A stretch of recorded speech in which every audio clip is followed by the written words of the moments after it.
Hello, this is Pastor Roland, checking in to see how you're doing. Hope you're doing well. Keep those prayer requests coming in. I love prayer requests. Don't forget my easy meditation. I also call it prayer meditation. A lot of people, most people, 99% of people, their problem is they get upset too easily. So undoubtedly, if you're like everyone else, that's your problem.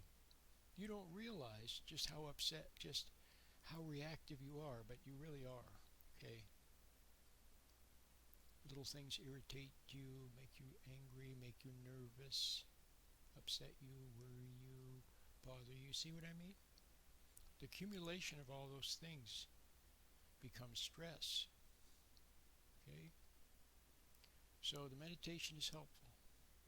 So you should give it a try. It's free. And now today I want to continue reading from the Gospel of Mark, chapter 5. We're going to begin in verse 22. Now there came rulers of the synagogue, one of the rulers of the synagogue. Oh, incidentally, Mark chapter 5, Christ just healed some people. He just exorcised a demon from a very disturbed man who afterwards was okay. And now he's about to do some more wonderful things.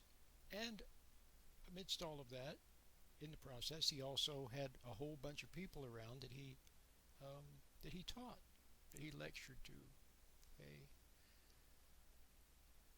So now, here we are, verse 22. One of the rulers of the synagogue, Jairus by name, came, and when he saw him, he fell at his feet. In other words, Jairus fell at Jesus' feet, and besought Jesus greatly, saying, My little daughter lies at the point of death. I pray you, come and lay your hands on her, that she may be healed, and she shall live. Okay? And Jesus went with him, and many people followed him and thronged him. In other words, dozens, hundreds, thousands, I don't know, a lot of people. The nice thing about Mark, this Gospel of Mark, is that you get the kind of, it's kind of like you're watching a movie when you hear the stories. It's very simple. It tells you what Jesus did. Okay, there's not a lot of theology, at least not in early chapters. It's a lot of what he did. So it's like watching a movie, and you see all these amazing things. Here comes another one.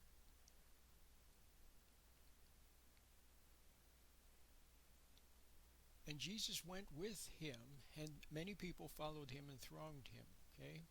In other words, they were surrounding him.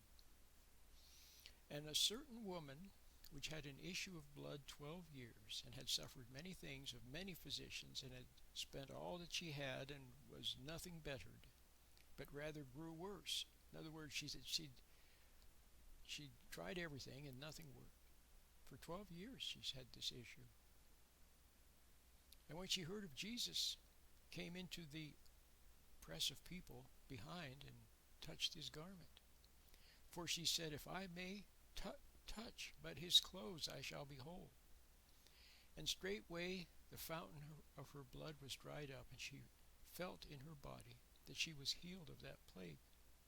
And Jesus, immediately knowing in himself that virtue had gone out of him, turned about and said, Who touched my clothes? And his disciples said to him, You see the multitude all around you, all these people, and you're asking, Who touched me? And he looked round about to see her that had done this thing. But the woman, fearing and trembling, knowing what was done in her, came and fell down before him, and told him the truth. And he said unto her, Daughter, your faith has made you whole. Go in peace, and be whole of your plague. While he had yet spoken, there came the ruler of the there came from the ruler of the synagogue's house certain which said, Your daughter's dead. Why trouble the master anymore? Remember Jairus? We had just said that Jairus had come and said, my daughter is almost dead. Could you please come and touch her that she might live? And then, in the meanwhile, here comes this lady, touches Jesus' garment, and then she's healed, okay? And now here come some of the people from Jairus' house, and they're saying, there's no use bothering Jesus anymore. She's practically dead. As soon as Jesus heard the word that was spoken, he said to the ruler of the synagogue, "Don't be afraid, only believe." And he suffered no man to follow him except Peter and James and John, the brother of James. So he took those guys with him.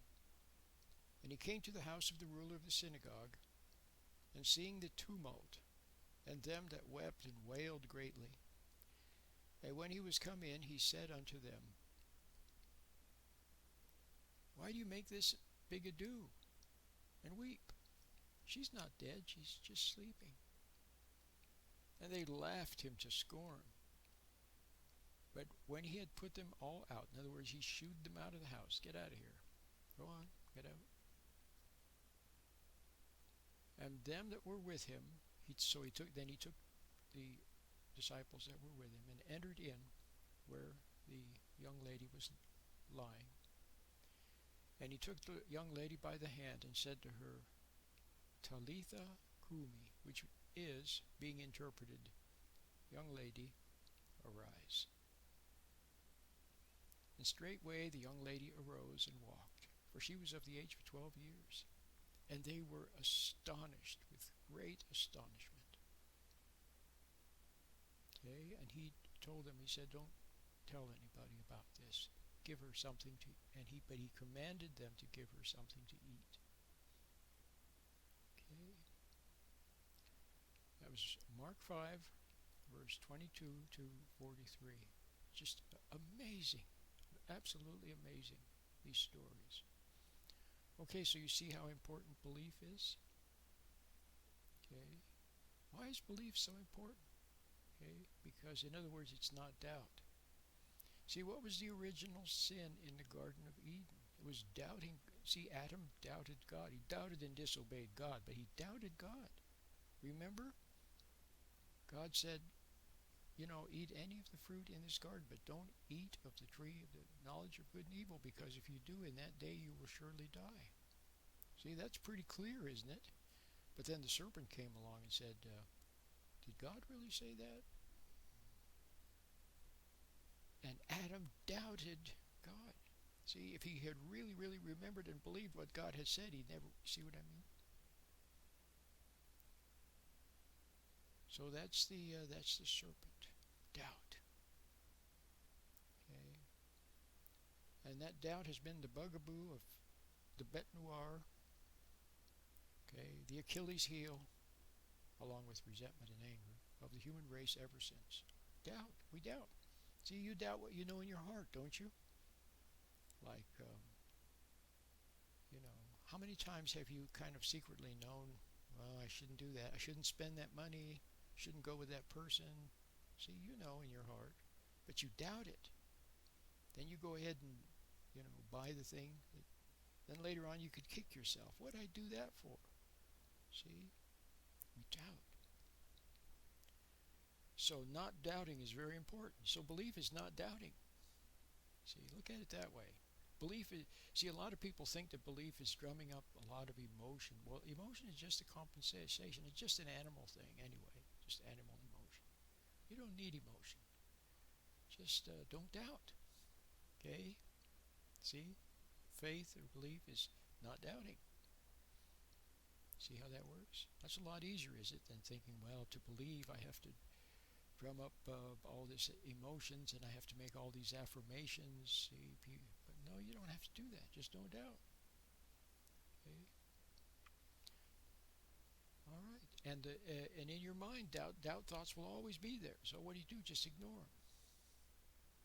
See, just ignore. Don't believe them. Don't disbelieve them. Just let them go in one ear and out the other.